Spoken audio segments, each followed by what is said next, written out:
Look at them, all moving, all rushing, and here I am, walking, but feeling still. In a crowd, you think you belong, but sometimes, even surrounded, you are invisible. Faces everywhere, yet no one stops to see you.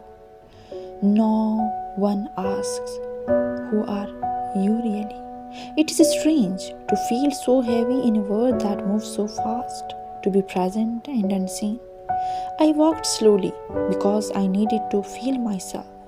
I walked slowly because I could not pretend. I walked slowly because the noise of the world would swallow me if I ran too fast. And yet, walking alone, I understood something, that being unseen does not make you empty. It makes you strong. It makes you thoughtful. It makes you alive in your own quiet way.